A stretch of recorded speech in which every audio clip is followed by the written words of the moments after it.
ഒരേ സമയം രണ്ട് അയൽരാജ്യങ്ങളുമായി യുദ്ധം, അതും ആരുമായിട്ടാണെന്നോ? ഇന്ത്യയോടും അഫ്ഗാൻ താലിബാനോടും. ഇത് വെറുമൊരു ഭീഷണിയല്ല കേട്ടോ, പാകിസ്ഥാന്റെ പ്രതിരോധ മന്ത്രി തന്നെ നടത്തിയൊരു ഔദ്യോഗിക പ്രസ്താവനയാണ്. എന്തുകൊണ്ടാണ് പാകിസ്ഥാൻ ഇങ്ങനൊരു അപകടം പിടിച്ചൊരു നിലപാടിപ്പോൾ എടുക്കുന്നത്? നമുക്ക് അതിലേക്കൊന്ന് ആഴ്ന്നാങ്ങി നോക്കാം. അതെ, ഇത് പറഞ്ഞതും മറ്റാരുമല്ല, പാകിസ്ഥാന്റെ പ്രതിരോധ മന്ത്രി ഖ്വാജ ആസിഫ് തന്നെയാണ്. എന്താ പറഞ്ഞത്?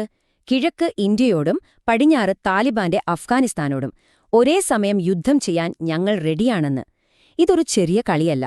ഈ മേഖലയുടെ മൊത്തം സമാധാനത്തെ തന്നെ ചോദ്യം ചെയ്യുന്ന ഒരു പ്രസ്താവനയാണിത്. അപ്പം നമ്മുടെ എല്ലാവരുടെയും മനസ്സിൽ വരുന്നൊരു ചോദ്യമുണ്ട്. എന്തുകൊണ്ടാണ് പാകിസ്ഥാൻ ഇപ്പോ ഈ ഒരു സമയത്ത് ഇത്രയും പ്രകോപനപരമായൊരു ഭീഷണി മുഴക്കുന്നത്? ഇതിന്റെ പിന്നിലെന്താണ്? നമുക്ക് നോക്കാം. ഈ ഭീഷണിയുടെ കാരണം തേടി നമ്മൾ ഒരുപാട് അലയേണ്ട ആവശ്യമൊന്നുമില്ല. ഈ പ്രസ്താവന വരുന്നതിന് തൊട്ടുമുൻപ് പാകിസ്ഥാന്റെ തലസ്ഥാന നഗരത്തെ ഒന്നാകെ വിറപ്പിച്ച ഒരു സംഭവമുണ്ടായി.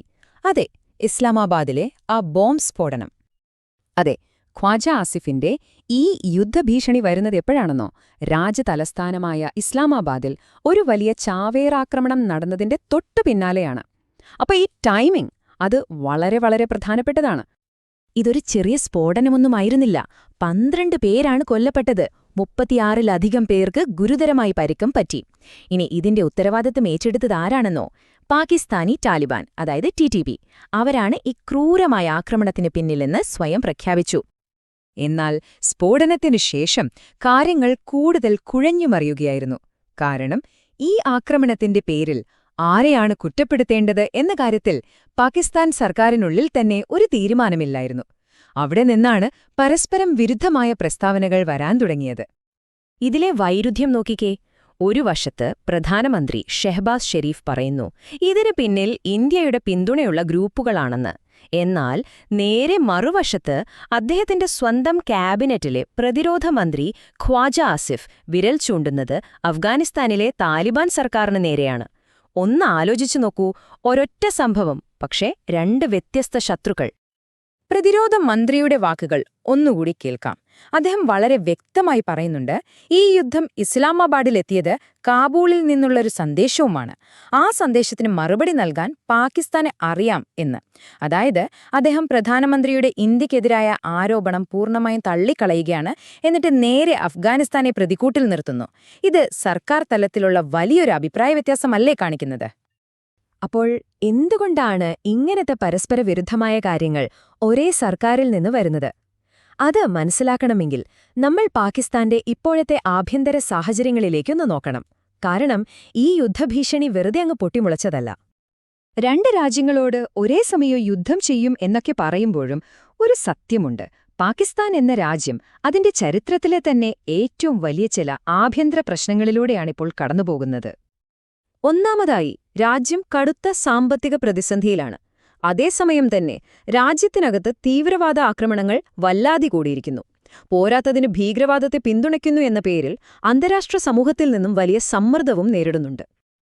അപ്പോൾ നമ്മൾ സ്വാഭാവികമായും ചിന്തിച്ചുപോകും, ഇത്രയധികം പ്രശ്നങ്ങളിൽ രാജ്യം മുങ്ങിത്താഴുമ്പോൾ പെട്ടെന്നൊരു യുദ്ധഭീഷണി വരുന്നത് എന്തിനായിരിക്കും? ഒരുപക്ഷെ രാജ്യത്തെ യഥാർത്ഥ പ്രശ്നങ്ങളിൽ നിന്ന് ജനങ്ങളുടെ ശ്രദ്ധ തിരിച്ചുവിടാനുള്ള ഒരു തന്ത്രമാണോ ഇത്? പല രാഷ്ട്രീയ നിരീക്ഷകരും വിശ്വസിക്കുന്നത് അങ്ങനെയാണ്.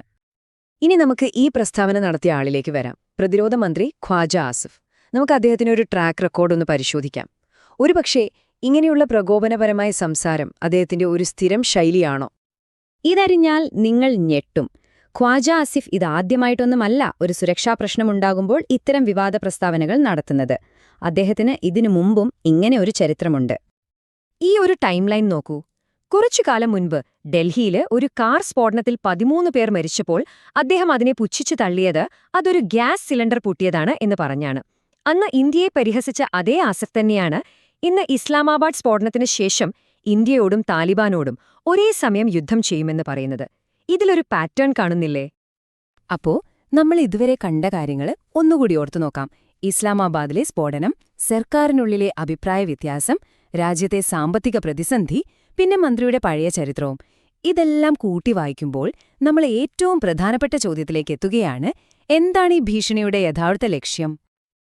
നമ്മുടെ മുന്നിൽ പ്രധാനമായും 2 സാധ്യതകളാണുള്ളത്. ഒന്നാമത്തേത്, ഇതൊരു യഥാർത്ഥത്തിലുള്ള ഭീഷണി തന്നെയാണ്. അതായത് രാജ്യത്തിനകത്ത് എന്ത് പ്രശ്നങ്ങളുണ്ടെങ്കിലും തങ്ങൾ സൈനികമായി ഇപ്പോഴും ശക്തരാണെന്ന് ഇന്ത്യയെയും അഫ്ഗാനിസ്ഥാനെയും അറിയിക്കാനുള്ള ഒരു നീക്കം. ഇനി രണ്ടാമത്തെ സാധ്യത, ഇതൊരു രാഷ്ട്രീയ തന്ത്രമാണ്. രാജ്യത്തെ സാമ്പത്തിക പ്രശ്നങ്ങളിൽ നിന്നും തീവ്രവാദത്തിൽ നിന്നും ജനങ്ങളുടെ ശ്രദ്ധ തിരിച്ചുവിടാൻ വേണ്ടിയുണ്ടാക്കിയ ഒരു പുകമര മാത്രം. അപ്പോൾ അവസാനത്തെ ചോദ്യം ഇതാണ്: പാകിസ്ഥാന്റെ ഈ വാക്കുകളെ നമ്മൾ എങ്ങനെയാണ് കാണേണ്ടത്? ഇതൊരു യഥാർത്ഥ യുദ്ധഭീഷണിയാണോ, അതോ ആഭ്യന്തര പ്രശ്നങ്ങളിൽ നിന്ന് രക്ഷപ്പെടാനുള്ള ഒരു ഭരണകൂടത്തിന്റെ കണക്കുകൂട്ടിയുള്ള ഒരു നീക്കമാണോ? ഇതിന് നൽകുന്ന ഉത്തരത്തെ ആശ്രയിച്ചിരിക്കും ഒരുപക്ഷേ ഈ മേഖലയുടെ തന്നെ ഭാവി.